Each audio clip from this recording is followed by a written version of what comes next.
2-3 दिन से एक वीडियो सोशल मीडिया पे वायरल हो रहा है, जिसमें बताया जा रहा है कि 9 पुलिसकर्मी को सज़ाए मौत की सज़ा सुनाया गया है।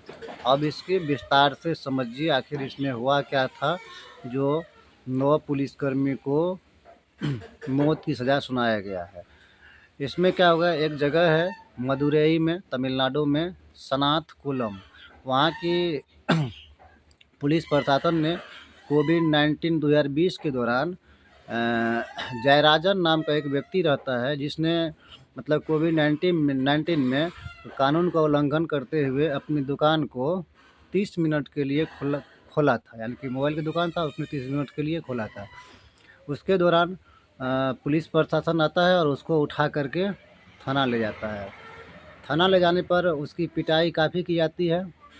जब उसकी बेटा वेनिक्स आता है छुड़ाने के लिए, यानी कि बचाने के लिए, तो उसको भी धमकाया जाता है और उसको भी अरेस्ट कर लिया जाता है।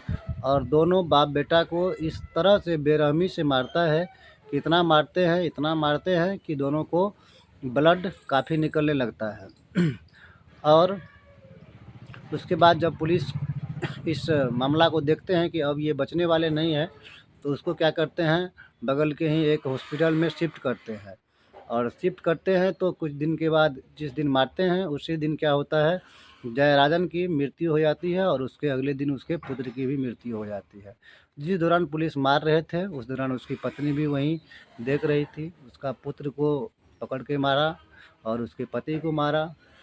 और इस केस पे काफ़ी विवाद हुआ। उसके बाद राज्य की पुलिस प्रशासन पे निंदा हुआ। उसके बाद इस जांच को सीबीआई को सौंपा गया। सीबीआई जब इस जांच को करने में जुटा तो पाया गया कि काफ़ी मारपीट हुआ। उसके बाद जितना इसका सबूत था उसको मिटाने का प्रयास किया गया। उसके बाद जब जांच हुआ तो जिस बेंच पे मारा गया था वहाँ भी ब्लड था। जिस स्टिक से मारा गया था उस स्टिक से भी डीएनए टेस्ट किया गया। यानी कि पूरा सबूत को चेक करने के बाद 2020 का केस है और 2026 इसी सोमवार को 9 पुलिस को मौत की सज़ा हुई है। इस मौत की सज़ा में एक पुलिस पहले से कोविड-19 के दौरान ही डेथ हो गया। 8 पुलिसकर्मी है, इनको मौत की सज़ा सुनाई गई है।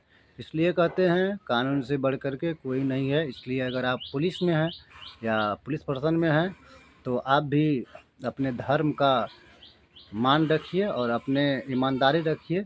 किसी भी व्यक्ति को आपको मारने का अधिकार नहीं है, जान से आप नहीं मार सकते हैं। उसको कानून से सज़ा दिलवाइए। आज इस ऐतिहासिक फैसला से उनके परिवार वालों में काफ़ी खुशी है। उसके परिवार के व्यक्ति ने बताया कि आज से हमने जिस केस को लड़ा और न्यायालय पे भरोसा किया मदुरई की, वह मुझे जीत दिलाई। और आने वाले समय में इस तरह से कोई पुलिसकर्मी इस घृणा अपराध को अंजाम नहीं देंगे। इसीलिए आज हमें खुशी हो रही है कि संविधान है, देश है और कानून है। इससे बढ़ कर के ना कोई है और ना कोई रहेगा। इसलिए आप सभी सुरक्षित रहें, सतर्क रहें और अपने ही कानून में अपनी ही पावर का इस्तेमाल करें। किसी की मौत, किसी की मारने की परमिशन आपके पास नहीं है। किसी के पास भी किसी को मौत यानी मारने का परमिशन नहीं है। इसलिए आप सभी सतर्क रहें, स्वच्छ रहें और आनंद से रहें। धन्यवाद।